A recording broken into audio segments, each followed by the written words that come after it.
Well, good afternoon, or at least for most of us, good afternoon. Everybody, how you doing? You are here with Mike Shorr. I'm going to be our host today. Welcome to Market Minds. I'm filling in for my good friend and Prosper CEO, Mr. Scott Bauer. Just another ho-hum Monday, huh?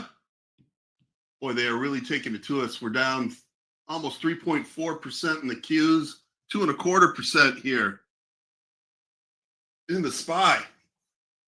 They're putting the hammer to it.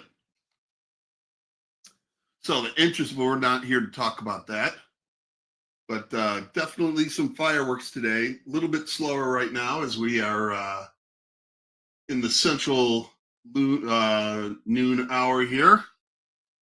But what we were going to talk about today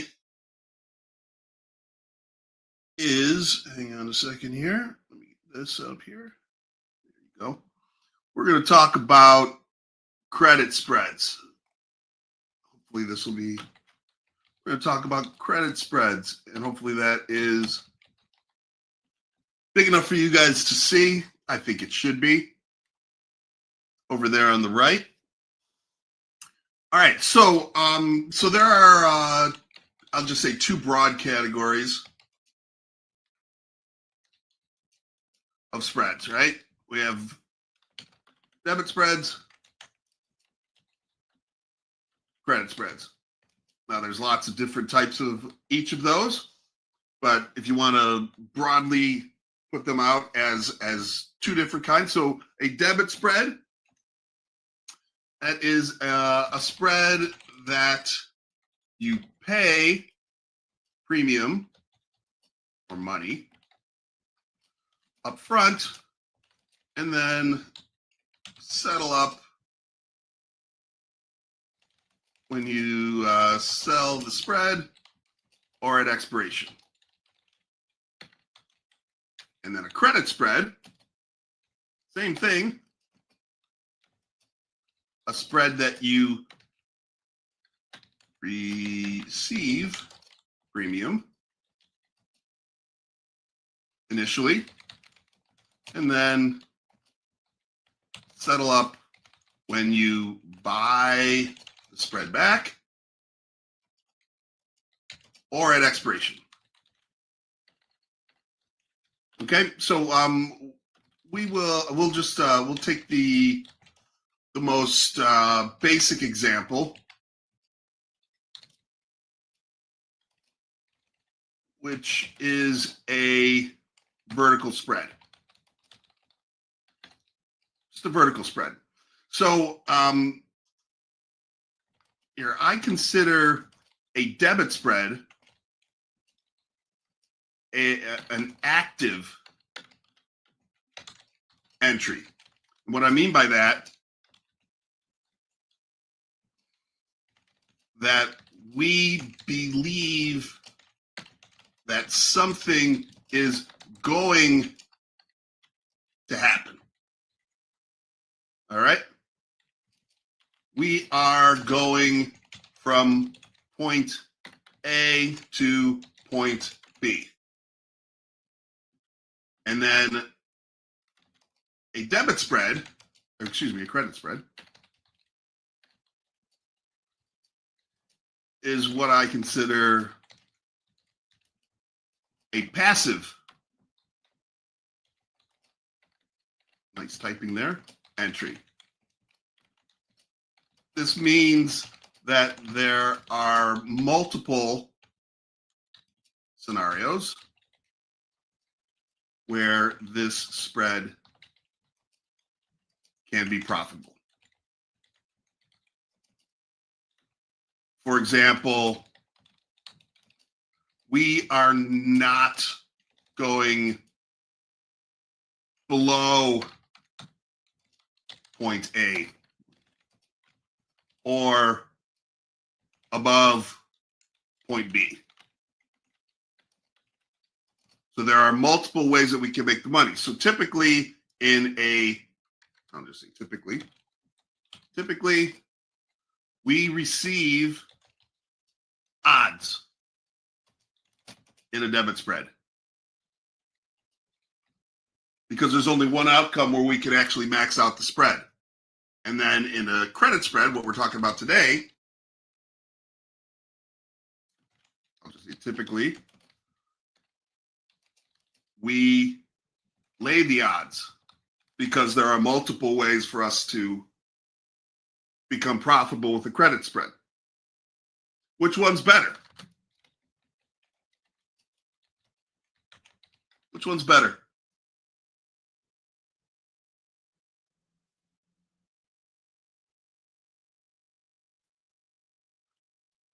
I'm not seeing anybody chiming in here. Which one? Neither is better or worse. They each have valid reasons to do them. Just depends on the setup. Exactly. Depends. So, some people say, I'm just a premium seller or I'm just a premium buyer. I think that you are missing half of the coin flip there. There are definitely times where it makes more sense to do a debit spread, and there are definitely times where it makes it more sense to boy, we're really falling out of bed here. Where it makes sense to do a credit spread. So we're going to focus on the credit spread. So for a credit spread, you want either or both a technical level to lean on, like support resistance,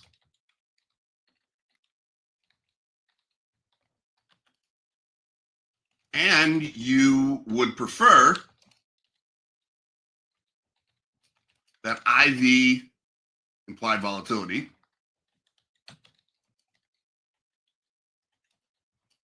is high, just like anything else. You want to sell high, you want to buy low, doesn't matter. Anything. If you're buying a loaf of bread, if I'm buying it, I want to buy it for as little money as I can. And if I'm selling it down the street, I want to sell it for more than I bought it for. So we see that the VIX is at 23 3/4. Is that high or low? Pretty high, right? If we look at just where, this is a bigger chart so you guys can see it better. If we look at the VIX here. Now, this is a daily chart of the VIX. Let me get this so I can move it properly. This is just a 5-year chart of the VIX. We can see we're on the higher end. There was this spike back up in, what was this, August, right? Yeah, August of 24, where we had that big, huge spike. But really, you take that spike out of here, and this is about as high as the VIX has been for quite a while. The 200-day moving average is right around 17, and we're trading nearly 24. So it's definitely on the higher end. So you're thinking, if I can make it work, at least I have implied volatility working in my favor if I'm selling premium. Now, that doesn't come without risk, but you're on the higher end.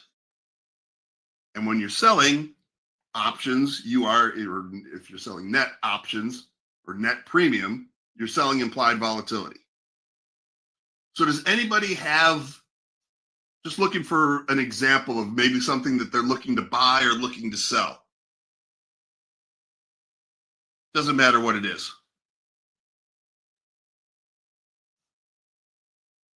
Any stock, doesn't really matter.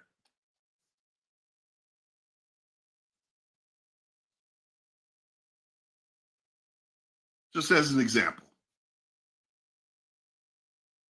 I can come up with one if you guys don't have one. TTD was the first one that we got. All right, so if we're looking at TTD, All right, so I'm going to make this as big as I can so you guys can see the chart okay. Now, it doesn't make a whole lot of sense to me to initiate a short position down here, right? Kind of missed the boat on that. But let's say that we think that there is support for TTD, and let's just say arbitrarily at the $60 mark. Right? This thing was trading before earnings. This thing was trading 125, and it's been cut in half. Just got absolutely smoked.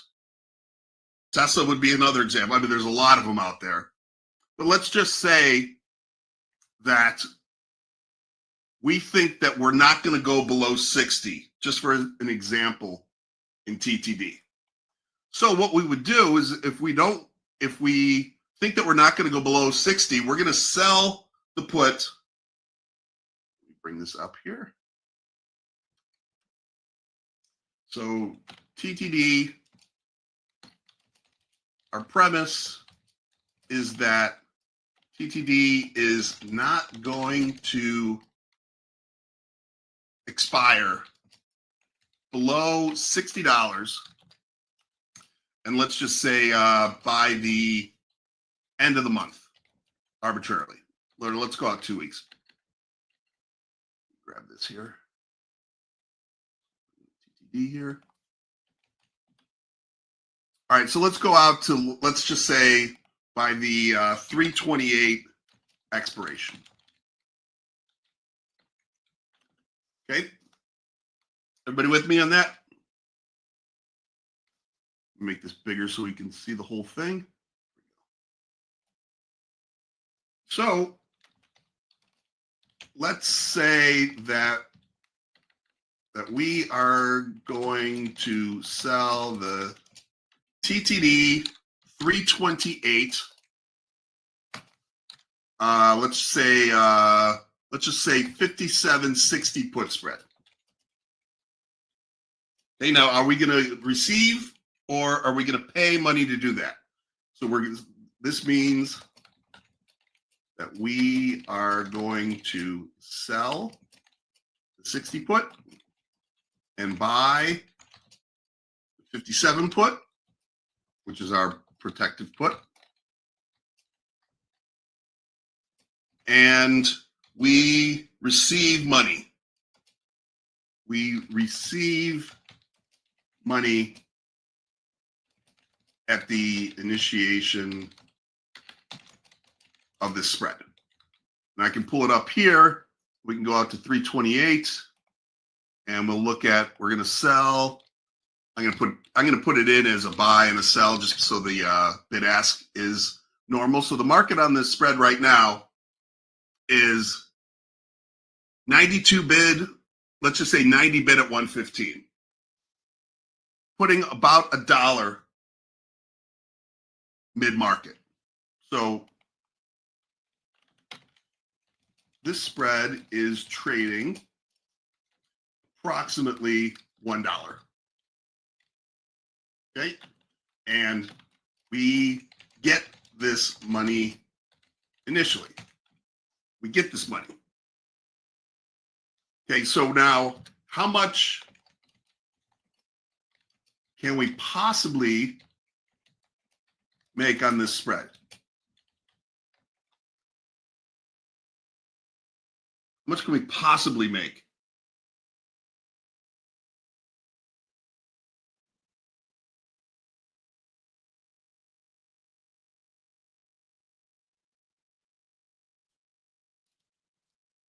Right, I don't see anybody popping in here. The most we can make on a vertical spread, credit vertical spread,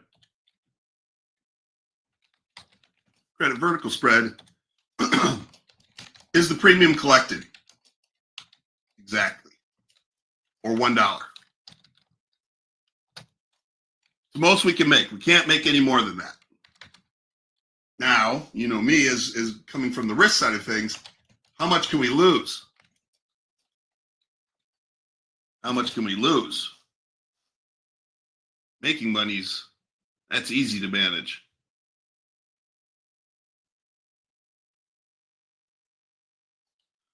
Okay. We can lose the width of the spread, which in this case is $3, less the premium collected,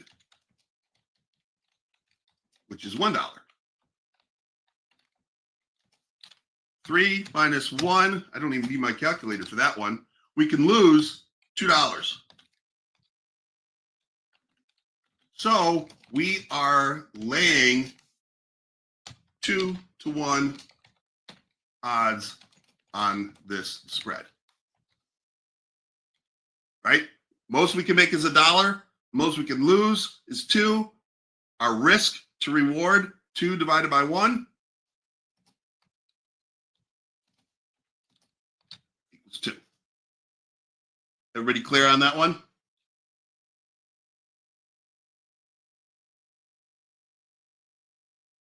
So we're laying odds here. But there are multiple outcomes that can still result in max profit. We can stay right here, right? Because TTV is trading $62.03 right now. We can stay right here. As long as we're not below 60, we get to keep that dollar. We can stay right here. We can go up a little. We can go up a lot and still have max profit. That's why we have to lay odds on these types of spreads.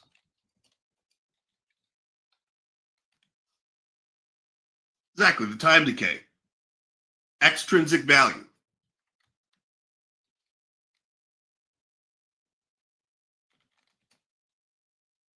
The worst case scenario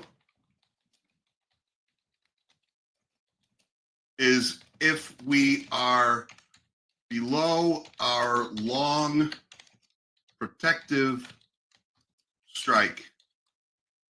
We are below at expiration. And we know we can lose, right? We can even, let me bring up here, a little spreadsheet that I have. So we know that we are selling the 60 put, we're buying the 57 put. So we're gonna buy one of these, sell one of these. Right now we're trading 62 bucks. And we are collecting $1 premium.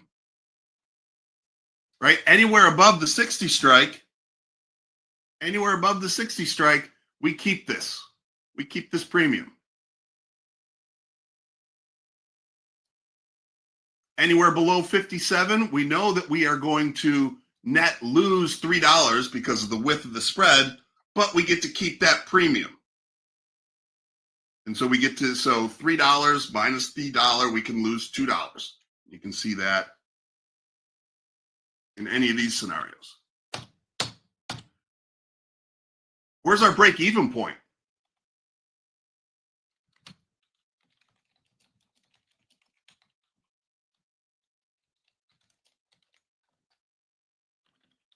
The break-even point, which I'll just say the BE, is our short strike minus the premium collected. Or in this case, 60 minus 1, right? $59 is our break even. We can put this, I can do a little custom here. So if we go to 59, we know that we're going to lose $1 on these 60 puts that we sold, right? Because if we go out, if we expire at 59, whoever's long these puts, they're going to exercise their right to get short at 60. So we're going to lose $1 on these puts, but we collected $1 in premium to take on that risk. And so net, it's 0.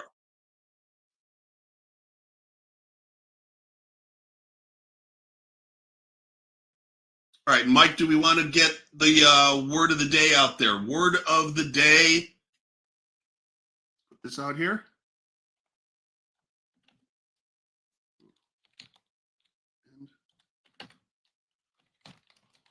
Word of the day is credit.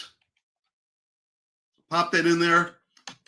Also, if you're enjoying what we're doing here today, be sure to smash that like button for us. Help us out here. All right, so if you are putting, just put that in there. And Mr. Clark will get you guys on the wheel, and we'll do the spinning of the wheel after this here. So any questions on a credit spread or a different example that somebody would want to use? Or we can just look at different stocks. Do a quick fire here. I appreciate you guys getting that word of the day in there. And be sure to smash that like button. Appreciate it a lot.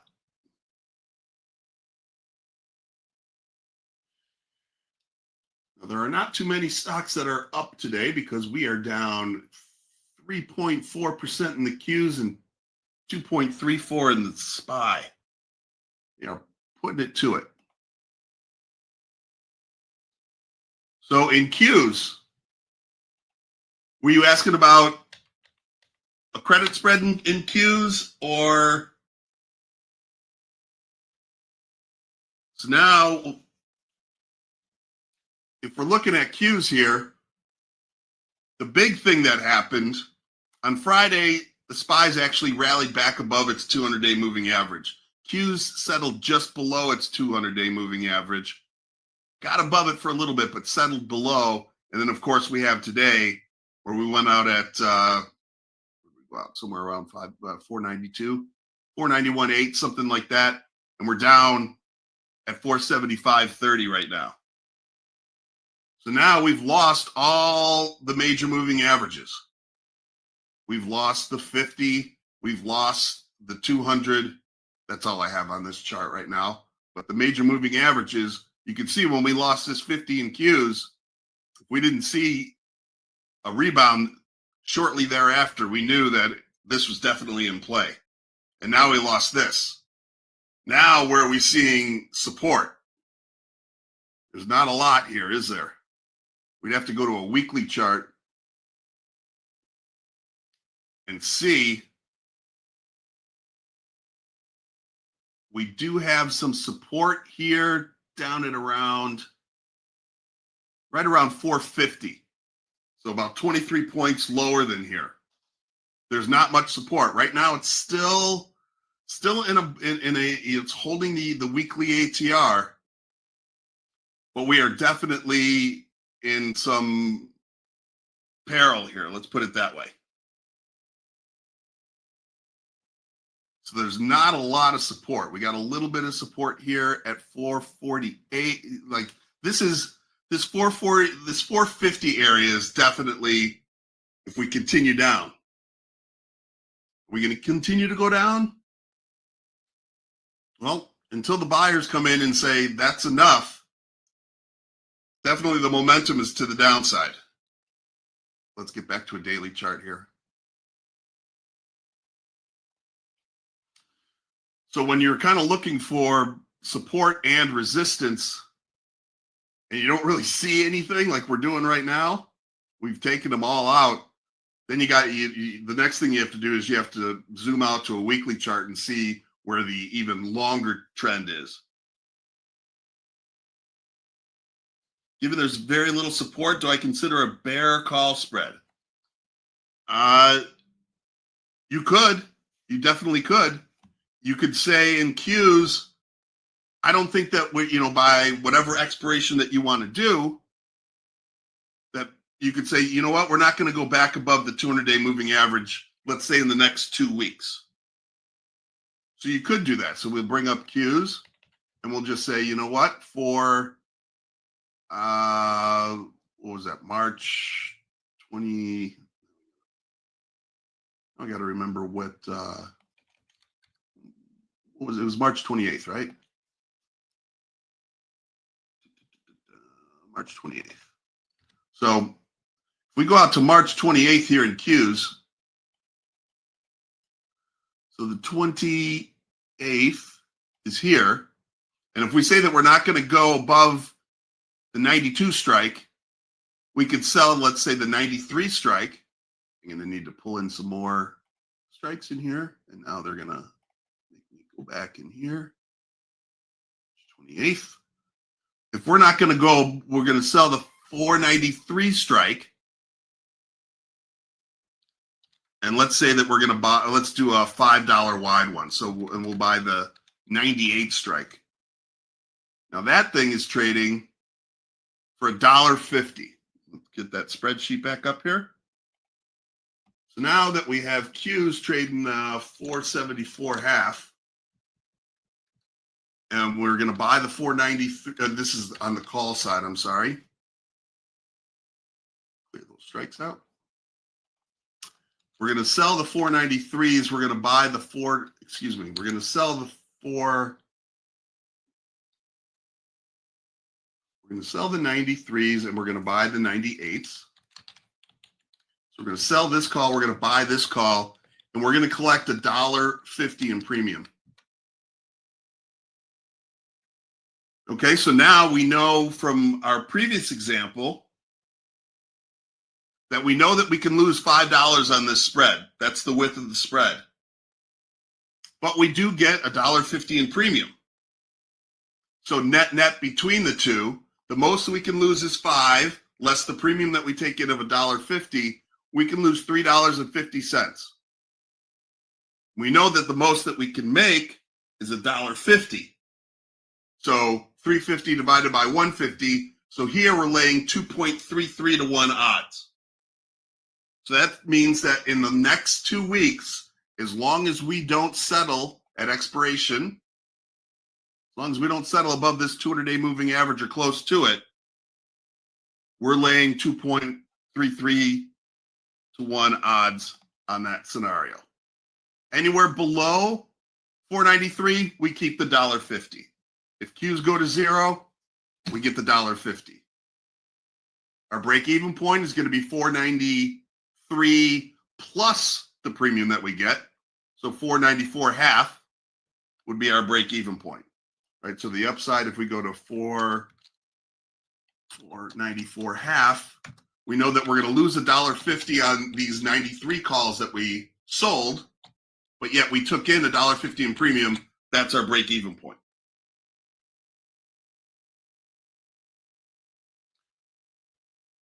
All right, so James, how do you decide when a spread is more beneficial than a buy, when a credit spread? Well, like I said, if you are, one factor is where is implied volatility. We've seen that since August, really the VIX hasn't been higher than this. So implied volatility really hasn't been higher than this since the summer. So you don't necessarily want to, you don't want to buy a lot of premium when premium's high. You want to sell when it's high, you want to buy when it's low. That doesn't mean that you can't make money buying implied volatility here. But you're going against the grain there.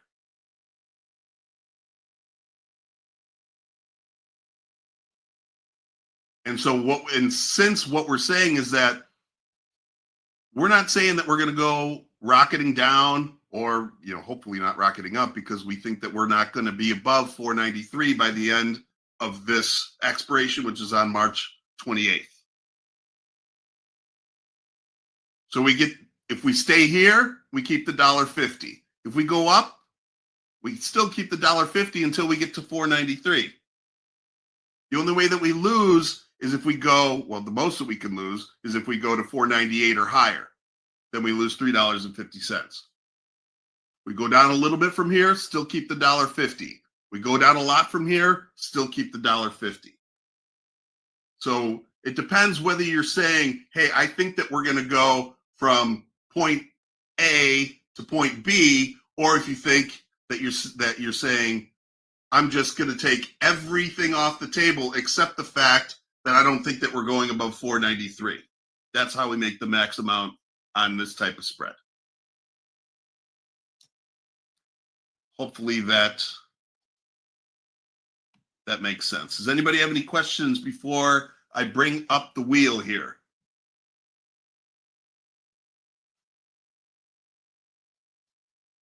Or any clarifications?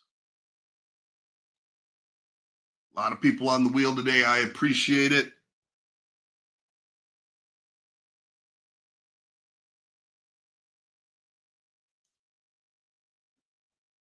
All right. Mike Clark, just one winner today, right? All right. One winner, one spin. All right. Let's give it a roll. Give it a roll. Go. Who do we got? Who do we got? Who do we got? Hey, Rennie. Hey, Rennie is our winner. So, I don't know. Hey, Rennie, if you could email us your shirt size and your address so we can send it to you at prosperswag@prospertrading.com. You're the big winner, Henry. Francisco, how long do I normally stay in one trade? It depends. You have your stop out there. So if it goes against you, hopefully that you are using stops, and then it becomes a matter of management. Maybe we have a big number tomorrow, and you don't know if we're going to go up or down, and yet you still are looking at profit. It's a case by case basis, and that's what risk management really is. Get that out there. Sometimes 1 minute. Well, it depends what type of trade. If we're doing a day trade in Qs, sometimes we're in for 1 minute. Sometimes we're in for 5 minutes. Sometimes we're in for 10 minutes, but they're relatively quick trades. You wouldn't do a credit spread, or for that matter, a debit spread on a day trade. Some people do some types of spread trading on a day trade. We typically do not. But this would be for more of a long-term, not long-term, but like this example here that we're looking at Qs, that's a 2-week trade. Now, we don't have to hold it. We don't have to hold it until expiration. We sell this thing for $1.50 and we keep going lower, and we can buy it back for, let's say, 50 cents arbitrarily. We'll say, you know what? We'll take that $1 worth of profit and move on to the next one.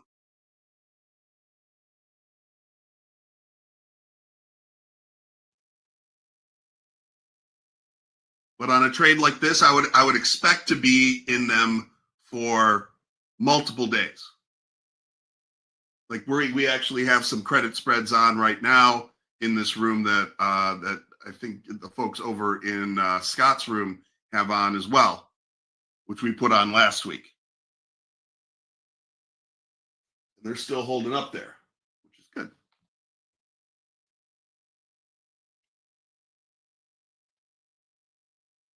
All right. Any other questions? I know I went a little bit long here today, but I want to make sure that I'm addressing any questions or concerns. And always feel free to email me if anybody ever has any questions. My email, I'll give you my email address. I'm Shorr.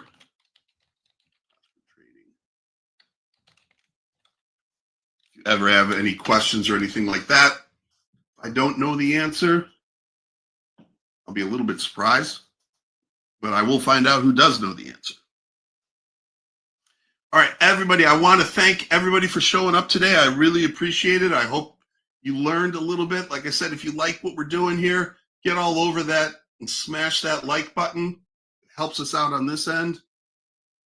And I will just, hopefully, those of you that are in the STO room with me, I will see you in just a couple minutes. So thank you very, very much. Everybody, good luck. These are tough trading conditions, but that means that there's opportunity. So everybody have a great, great day, great rest of the week, and we'll be checking in with you throughout the week. All right, thanks a lot, everybody. See you later.